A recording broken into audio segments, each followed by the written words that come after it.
Hey all, Bree from the No Guilt Mom podcast, and I have got a gift for you this holiday season. If you love the No Guilt Mom podcast, and I mean love the No Guilt Mom podcast, then tell us about it. Leave us a review, and you can be entered to win a No Guilt Mom gift card. All you have to do is leave a review, take a screenshot, and then simply go to noguiltmom.com/review to enter our giveaway for a free No Guilt Mom gift card, simply for telling us what you think about the podcast. It is amazing. But don't delay. Get right on this, as we're going to be giving away that No Guilt Mom gift card on December 21st. So get right on over and visit noguiltmom.com/review.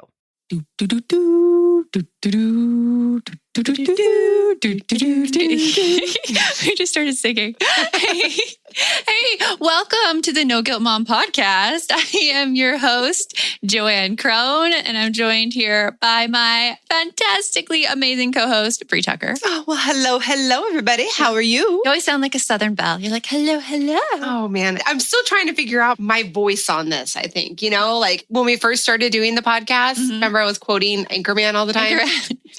You should Stay classy. Thanks for stopping by. Thanks for stopping by. Well, it gives me an excuse to quote like Hamilton and all the musicals and everything like that. I love it. My goal is to eventually get this down to a science where I can start putting Easter eggs in all the podcasts of like, what movie is Bree trying to quote in this one? Well, with me, it's always going to be a musical. What musical? It's going to be Hamilton. Not only what musical. Yeah. And not only what musical, they have to name the song in the musical. Yeah. Hey, come on, can't make it that easy.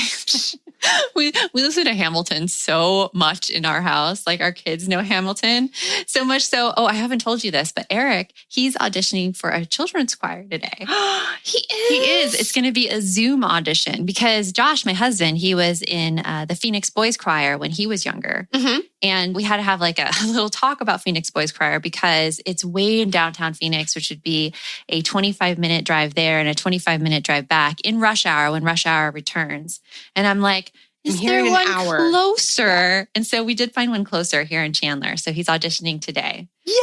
Yeah. So that'll be so fun. Yeah. And he got to pick any song that he wanted.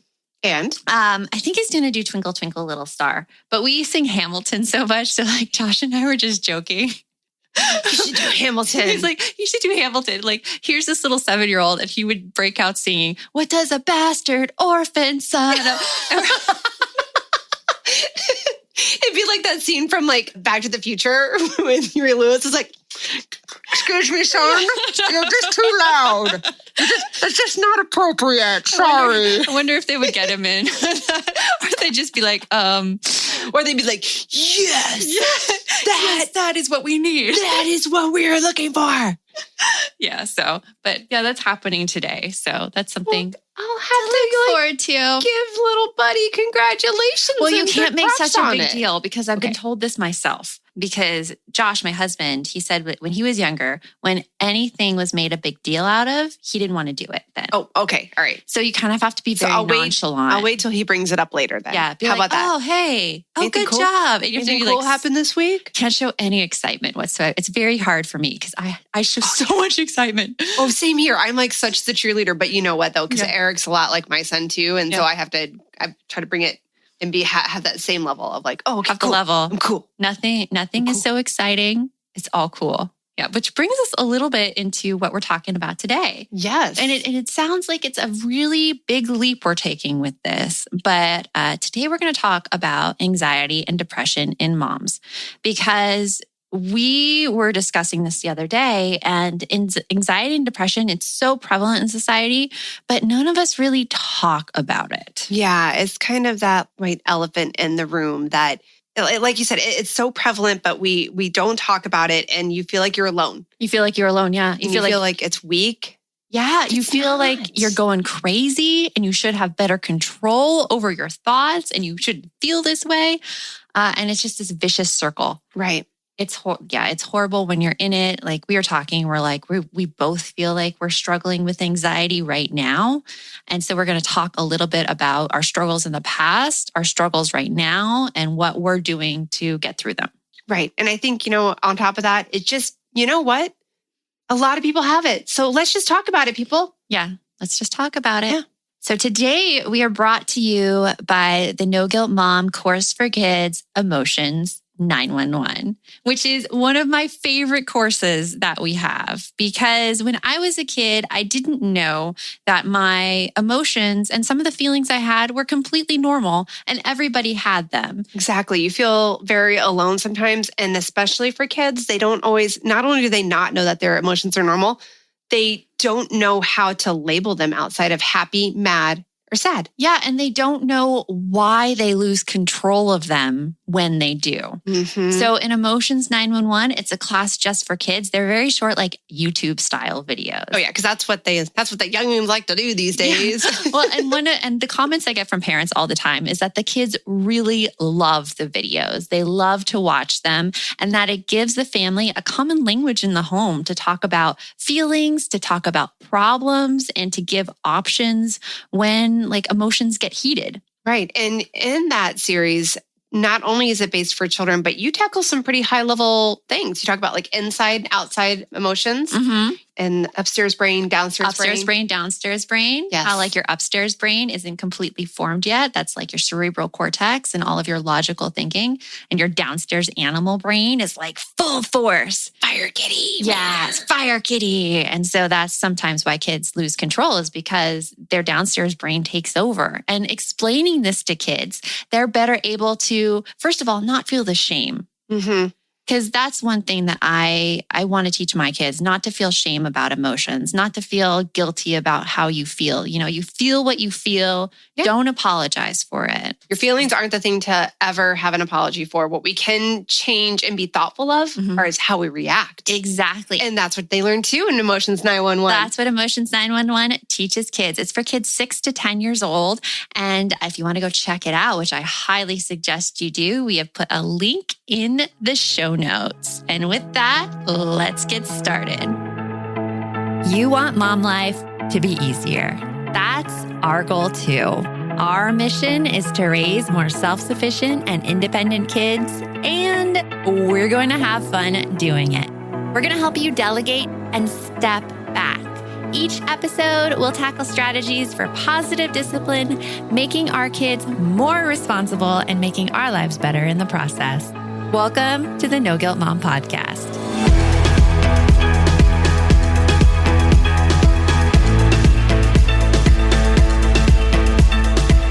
So, okay, the best way to do this is just to get into it, just to get into anxiety and depression. It seems like it's not the most enjoyable topic or fun topic, but it's a very relatable topic. It's a relatable topic, and I think we can find some bright lights. Right. And I think once you actually make that connection that you're not alone, someone else has had this feeling, it takes this huge wave of relief over it, over you. Yep. And today we're not necessarily talking about the anxiety and depression that becomes so overwhelming that you can't function in life, because there are different levels of anxiety and depression. What we do want to address is that anxiety and depression that really stops you from feeling the joy, that you're just kind of plodding along. You may feel instances of panic and despair, but overall you're functioning, but you're not functioning at an optimal level. Right.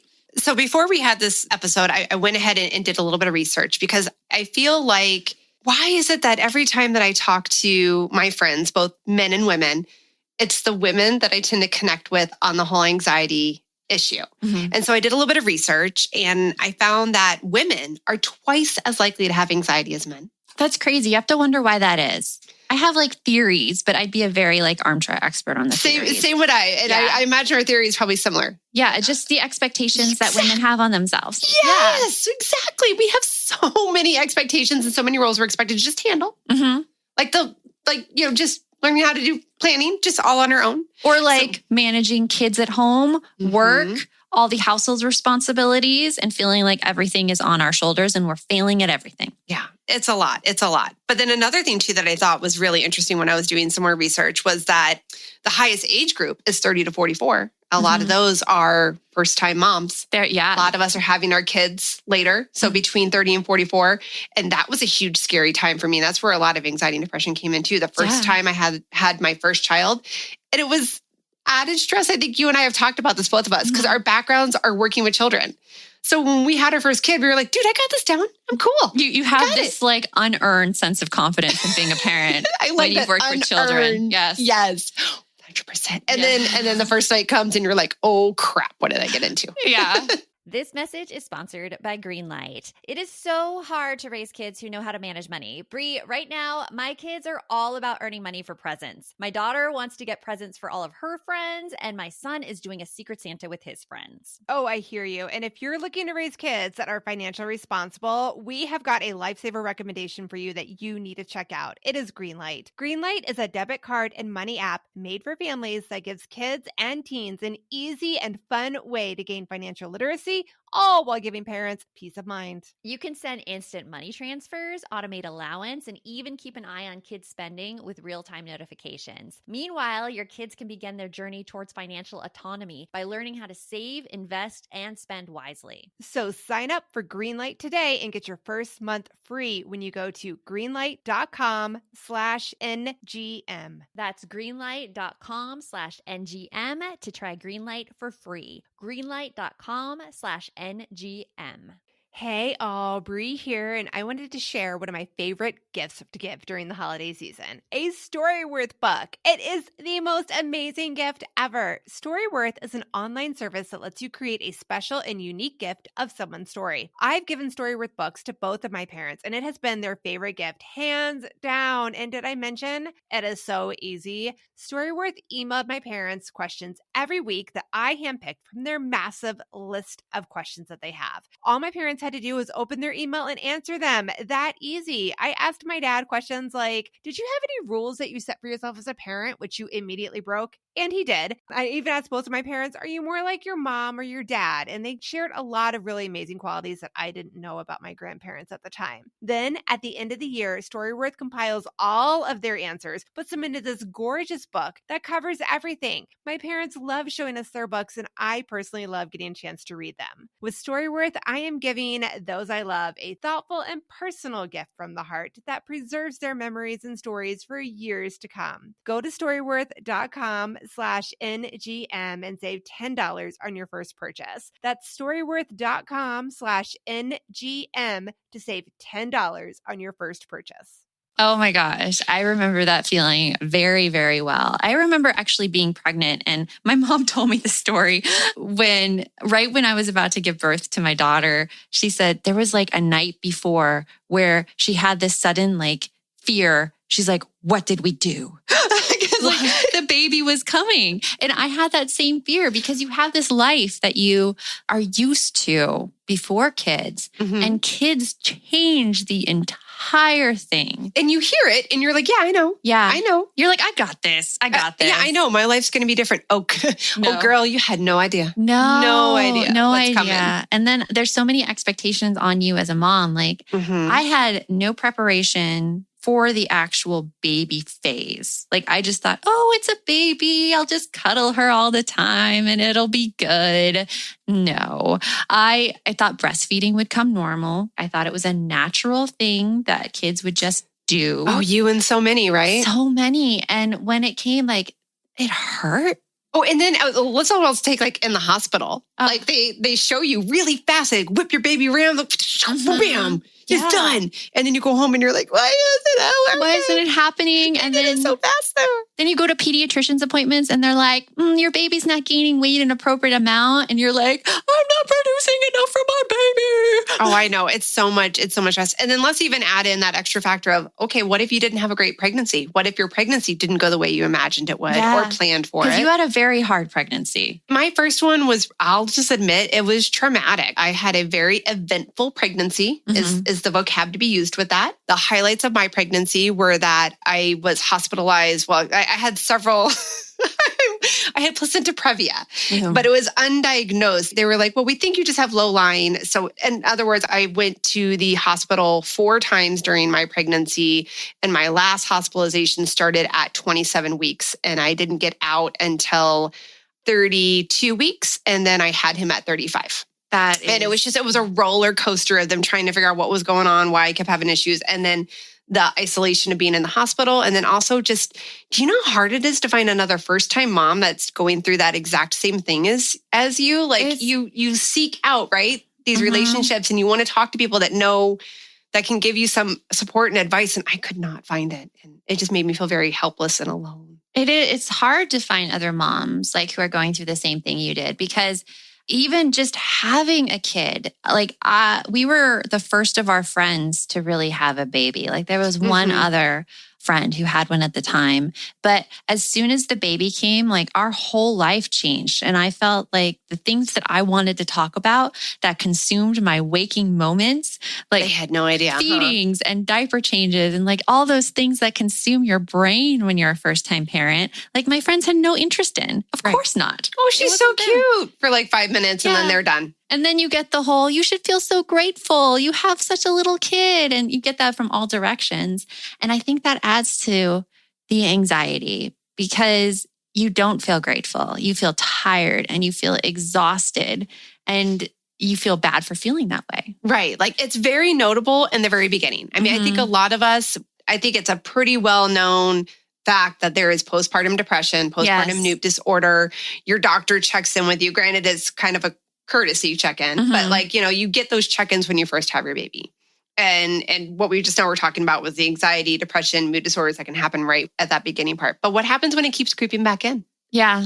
As life goes on. Life goes on. Yeah. People don't really check in with you. You don't really have that same system. No, it's almost like and you think you're losing your mind. Yeah, you have to be really, really cognizant of what is going on in your mind and what place you're in.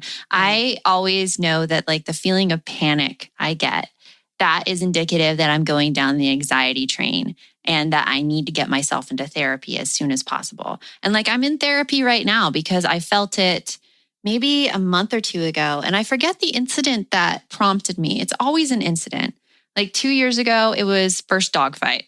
Dog fight happened and I felt unsafe in my home. Like I had no control over my general safety, the well-being of my other dog. And it's the feeling of helplessness, really. Right. And I think that actually this therapy instance, I was putting too much pressure on myself during the pandemic, during the business, that I was just down in the dumps and basically like poo-pooing on every good thing I did.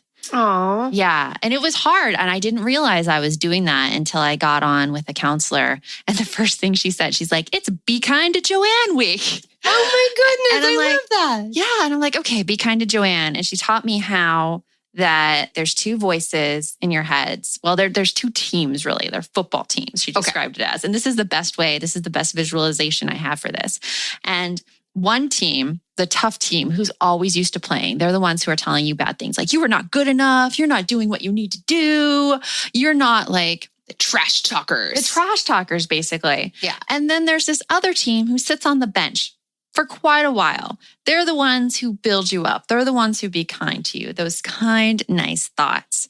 And so picturing them as 2 football teams helped because she says, anytime those meanies come up to you, you just say, I don't have to listen to you, and watch them walk away. And so like just visualizing, having them walk away and I don't have to listen to you.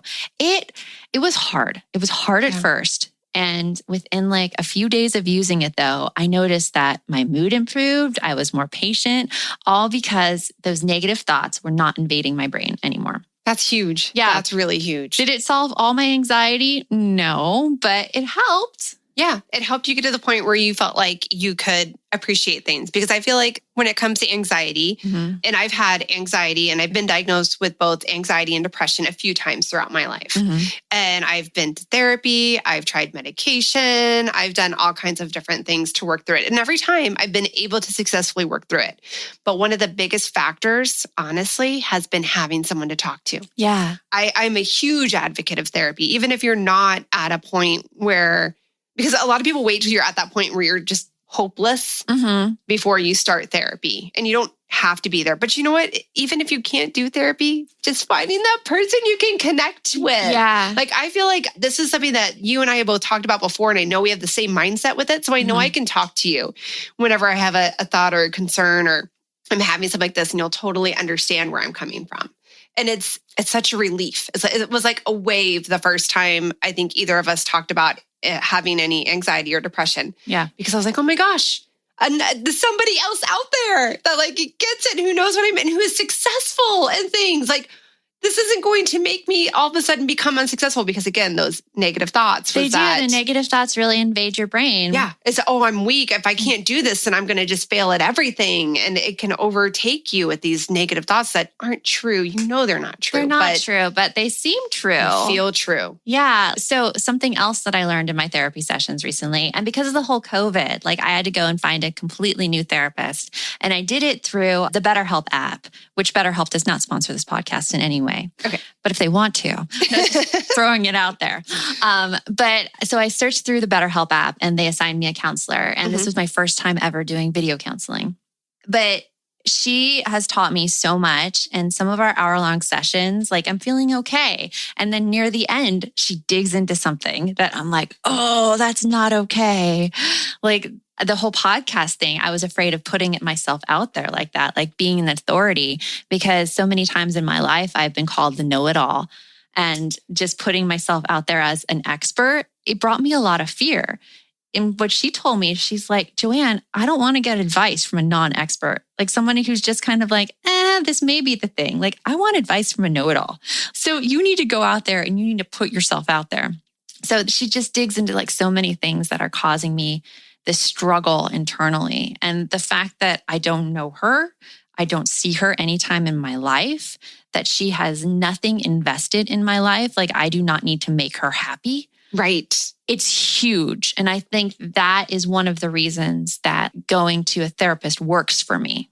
Right. Well, and you said that also right now, you're enjoying the fact that you don't have to like hop in the car and drive somewhere, have childcare for the kids. You could just be like, okay. Some of these COVID things that are happening, like for therapy on video therapy, parent-teacher conferences, video ones, I think those should be a thing from now on. I know. Yeah. It's amazing. It's so much easier. Yeah. Yeah. It's so for much sure. easier. It makes it a lot less stressful than before. Yeah, with anxiety, it could feel like it has just this hold on you and you're struggling for air and you can't do anything about it. Right. And that's actually a really good description. I like that about the struggling for air, because when I'm having anxiety issues, I feel like I'm jumping out of my skin. Like everything will get you. Right. Yeah. Like I can't, but I mean, like I am physically jumping. Like I can't keep myself in. I feel like my arms are going to just rip off and float off into space. My head's going to, I can't keep myself contained because the anxiety is pushing everything out of me. A difficulty breathing. I have, my heart rate starts going up. I can feel my head starting to hurt from my blood pressure rising. Yeah, I get that. It's rough. And then when it gets really bad,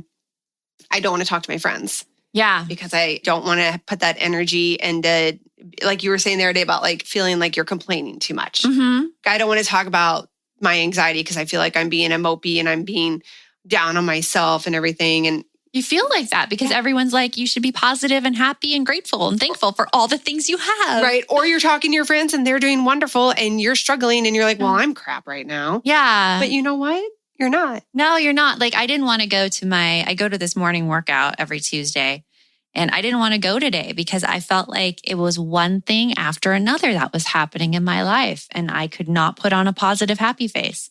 Yeah. It's sad because it keeps you from doing the stuff you need to do or you want to do. Right. Because you feel like you have to be happy and you don't. No. And we should normalize that more in society, that it's okay to be sad and people don't have to fix you when you're sad. Right. And people should just be given props for showing up. Right. Yeah. No, but I think that brings up a really good point. Sometimes you just need someone to talk to to get where you're going through. They don't have to fix it. Yeah, they don't have to fix it. And that's hard from a fixer. I am a fixer. And I've learned very recently, I'm like, okay, sometimes people just don't need me to fix problems. Like so much so that if someone comes to me with a problem, I'll ask them, I'm like, okay, since you're my friend, do you want me just to listen or do you want advice on this? I think that's a really great thing to say to somebody so that they have that validation of being like, Yeah, I just want you to listen. Just listen. I'll be like, okay, I'm just listening. My son is playing a game right now on his computer where he's a thief and the cops are after him. So I'm so excited about this new app, Give As We Grow, where instead of being the quote unquote bad guys, kids are practicing giving back. That is so cool, Joanne. I really wish that there was something like this when my kids were younger that got them excited about giving back to others and helped them build a better understanding of what it really means to volunteer. Give As We Grow is the first of its kind free educational mobile app for children ages 8 to 11 that teaches kids via fun, service-focused minigame quests to tap into their unique talents and interests to help others. And did you know that studies show that there is a biological connection between generosity and happiness, and that volunteering improves people's physical and mental health? I mean, kids who volunteer typically do better in school and are less likely to engage in risky behaviors. And that is something that I think we all want for our kids. Ready to spark a new movement in generosity? Find and download Give As We Grow for free in the App Store for Android and iOS. And for resources for the whole family, visit giveaswegrow.org. We're hitting that time of year where my brain gets so overloaded in December that I look for anything to make life easier. And I have to say, Brie, that Green Chef is one of those services. Yes, Green Chef is there to take away the dreaded, oh my goodness, what are we going to eat for dinner tonight? You can eat clean all holiday long with over 80 weekly meal options each week, featuring things like quick and easy, protein-packed, calorie-smart, or my personal favorite, the keto options. And you don't have to lose track of healthy eating habits during the holidays because every Green Chef customer gets a free session with one of their registered dietitians who can walk you through how to make clean eating work for you, which is very cool. And I have to say that I have been loving their recipes lately. They put things together I have never thought of. This week, we're trying the lemon basil caper pork with sauteed cauliflower, bell peppers, almonds, and feta cheese, my favorite. Their recipes make it so easy to support my wellness goals without skipping on flavor. For Green Chef's best deal of the year, get $250 off with code NGM250 at greenchef.com/NGM250. That's greenchef.com/NGM250. And don't forget to use that code NGM250 to get $250 off. Green Chef, the #1 meal kit for eating well. Because also as a friend, isn't it hard when you feel like someone, or if somebody does say that they want you to help and they do a lot of, well, yeah, but, and then you're starting to feel like, okay, really discouraged on that point too sometimes. Well, something I read, I can't remember where I read this, but it's a difference between women and men tend to be fixers, which are interesting because like I feel inherently I want to fix things.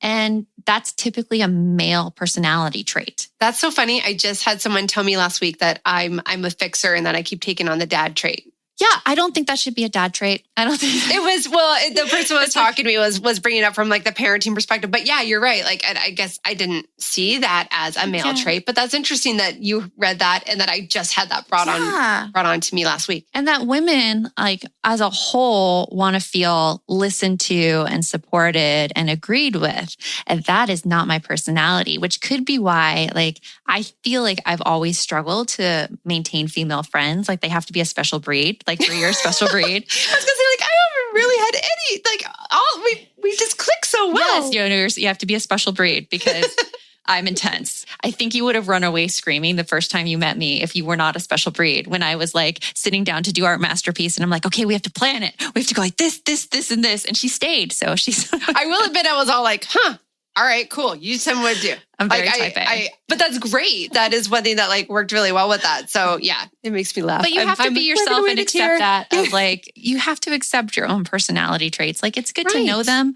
And I know those things about myself and I know those things about like how other people could be repelled from it, but it doesn't change who I am. And I'm not apologetic about it. Right. I'm more understanding. I'm like, maybe we just don't mesh. It's called about being it's called about being self-aware. Yeah. Is what that is. Like I'm aware of that part. So for sure. So we've talked a little bit about our anxiety and you know what? And I'm just going to say this. I really hate that there is this negative stigma out there about mental health in general. that it, again, I'm going to bring it back to like, it makes you weak. It's something that is not a desirable characteristic. But the truth is, like, over half of our population deals with some degree of mental illness. Let's just talk about it, people, and just admit it. And let's move forward. What are some things that we can do to feel better? What are some things that have helped us in the past? So therapy. Yes, therapy is huge. Because it helps you be more self-aware and accepting of yourself so that you're less apologetic about how you feel about things or how you come off. And you're more like, well, that's just me. Well, and let's just be honest. Therapists, they know what they're talking about. They do know what they're talking about. They can pinpoint right there. Like right there, they can pinpoint it. Because sometimes you think it's a superficial thing, but really it isn't. Mm-mm. It's something bigger and deeper. And something that everyone experiences. Mm-hmm. And it's really helpful, like you said, too, to have that person that isn't involved with you in any way, shape, or form. It's nice to talk to your friends. And I think that that's a huge one, too. That's like, I call it my poor man's therapy. Like talking to, especially like I have my core group of friends that I feel like I can tell anything to. Yeah. And there's not going to be judgment. There's just going to be listening, validation. And then if I want strategies, they'll give them to me. I feel like you need both. Like they work hand in hand. You need to know that people like close to you and connected to you. And you also need that outside viewpoint that's like a mile away and can see the whole big picture. Right. And I feel like being mindful of a lot of things is really helpful too. Being mindful of what might be your triggers, being mindful of what works about relaxing you. So what are some things besides therapy that help with you when you're feeling that wave come on? So it's something that I learned is called circular thinking, because usually the thing that is triggering my anxiety isn't what I think it is. And I have to go back and figure out what triggered my anxiety. So for instance, if I was in the kitchen working and I was totally happy, and then all of a sudden I felt like this wave of panic and despair, I automatically think, oh my gosh, I've been triggered. I've been triggered in some way. And I need to think back to what triggered me. And in this particular instance, my son came and asked me a question, and then he like started crying about something. And it wasn't the crying that triggered me. It was what I started telling myself about the crying. It was when he started crying, I'm like, oh my gosh, if I had just done this, this, and this, and if I was a better mom and more on top of things, he wouldn't be crying right now. And that's what got me. That's what got the panic. But then once you realize that, and once I realized that, I'm like, okay, well, what can I tell myself instead? And it's like, oh, he's crying because he's tired and he's hungry. And then you have to concentrate on, okay, how does that make you feel? Oh, that makes me feel a lot better and calmer. Right. But just knowing that internal monologue, it helps. Okay. So starting with that, the internal monologue you had going on, it's that one lovely word that I suck at pronouncing. Catastrophizing. Catastrophizing, yes. Yeah. You go to like it's all about me. It was all my fault. If I had just done things better. And it's like the slippery slope, the fallacy, where things will just start getting bigger and bigger and bigger and bigger. And that prevents action, catastrophizing. Right. Because then it feels all so big. It feels all so big. And like, I'm really big in the whole, like, I'm drowning. I'm just drowning. I'm treading water as fast as I can and I can't stay above it. But you know what it is? And again, in that case, it's because I'm thinking the worst of everything. Yeah. And I'm not able to stop, take a breath. And it's funny. I feel like when I hear other people struggling through, I can logically talk them. I feel like I can be that shoulder to talk to, but I can also help give them some perspective. Yeah. Why can't I do that for myself? Because you're so in it. It's like your internal thing. I mean, I catastrophized when I was going through all my health struggles a few years ago. For those of you, well, I guess not many people know this because I've only talked about it once, but I have ulcerative colitis. But when I had no idea what was going on. I was in a lot of pain. There was blood. It's all very scary. And for about a year, I had convinced myself that I had cancer or something like that. And you just didn't go to the doctor because you didn't want to get it? I went to the doctor, but I never pushed for more answers. Like the doctor said it was one thing and I'm like, okay, yeah, it's that one thing. I don't have to worry about it. But then the treatment didn't work. And so it got really bad. It got to the point where I was did not want to go out of the house. I was afraid of going out of the house. I was in so much pain that I'm like, okay, send me to the GI. I totally submit now. You can do whatever you want.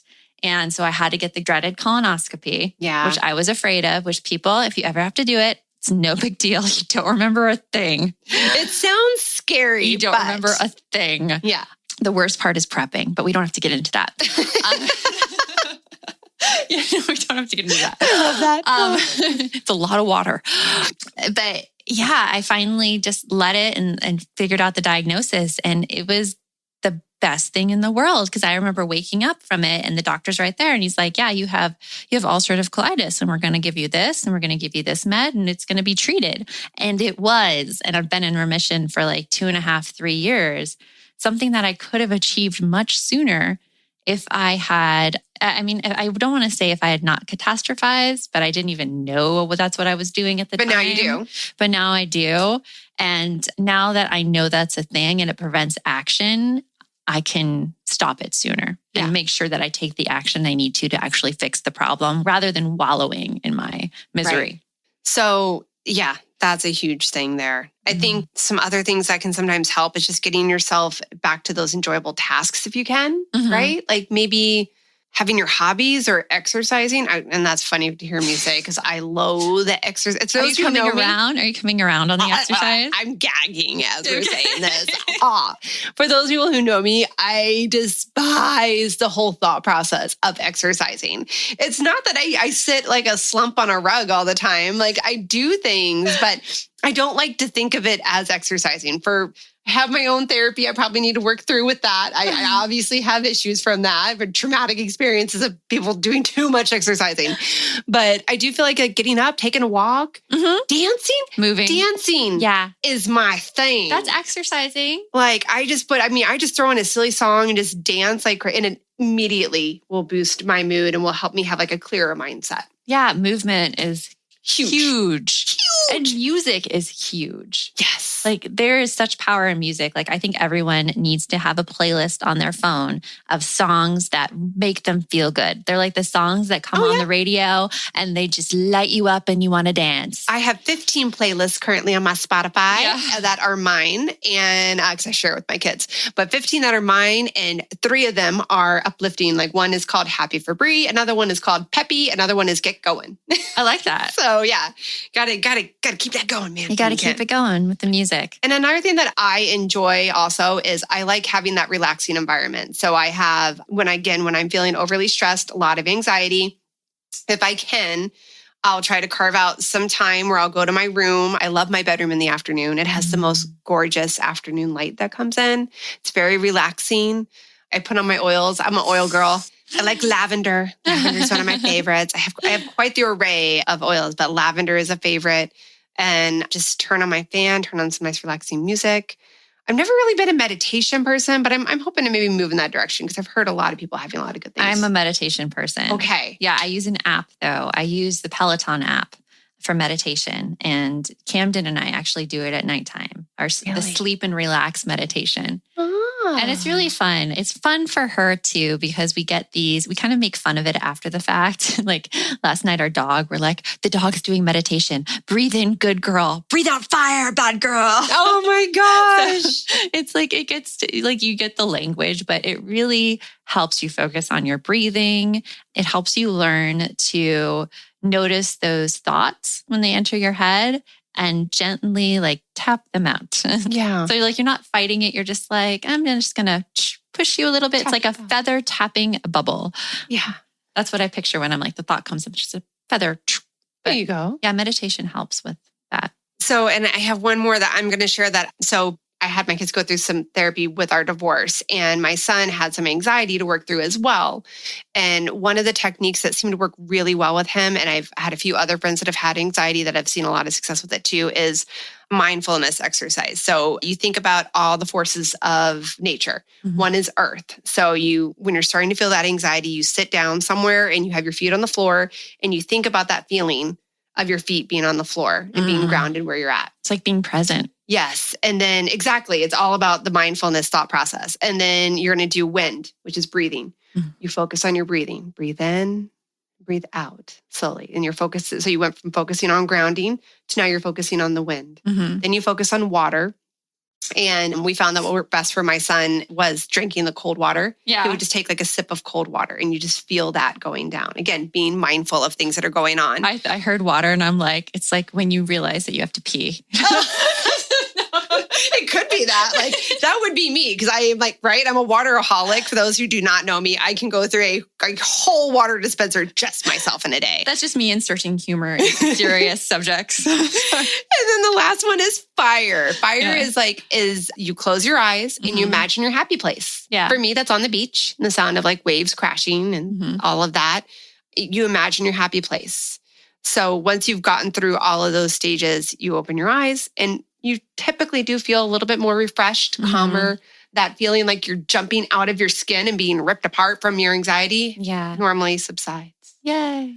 So that's another good one. Awesome. Well, I think we've gone through a lot of tips to use for anxiety, and hopefully just hearing our struggle has helped you a bit with your anxiety that you may be feeling right now. I know you're not alone out there, man. We all, so many of us have this. Yeah, you are not alone. And if you are enjoying the No Guilt Mom podcast, we would love for you to leave us a rating and a review. We read reviews on air. In fact, we haven't this episode. Should we read a review? We haven't. Yes, we should. Let's read a review. Since we just started the podcast, I've been reading all the reviews that come in, and they're just like big hugs. That's what they're big virtual hugs right now, and they're they big feel virtual so good. Hugs. So here's one from Super Silly Girl. She says, it's enjoyable, useful, and just plain fun. I've listened to the first episode now, and I just feel so much more at peace with myself and my own ability to be a good parent. Joanne and Brie are so real and have such great advice. Plus, it's fun to listen to them, and it totally feels like just friends sitting in your living room, having some coffee and chatting. It makes it so easy to listen to the episodes. The topics are relevant, approachable, and immediately useful. I highly recommend listening to Joanne and Brie. So thank you, Super Silly Girl. Big virtual hug right back at you. We need those. Like, I miss hugs. This COVID world is tough, man. It is tough. It is tough.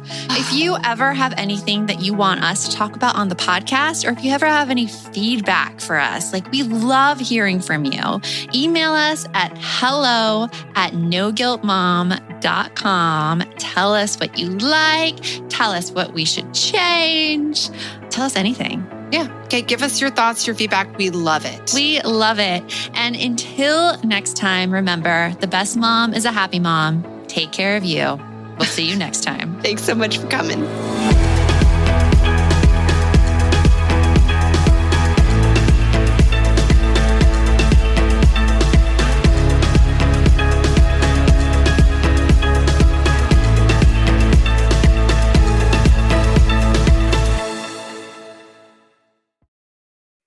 Are you looking for something to listen to with your whole family? Then check out 6 Minutes, produced and created by Gen Z Media. With over 200 twisty, cliffhanger-filled episodes, 6 Minutes tells the story of 11-year-old Holiday, who was pulled from the icy waters with no memory of who she is or where she came from. 3 years ago, Brinley Pasternak helped the Anders family uncover the truth about Holiday's past. Now she'll need them to help her find the truth about hers. In 6 Minutes Out of Time, the long-awaited sequel, Cyrus Anders is found unconscious near the mysterious Elixir Academy in Florida, and Brinley learns the school may have a shocking connection to her missing mother. Dive in now and get the most downloaded family audio adventure in history. Follow 6 Minutes wherever you get your podcasts. You can listen early and ad-free with the GZM family subscription.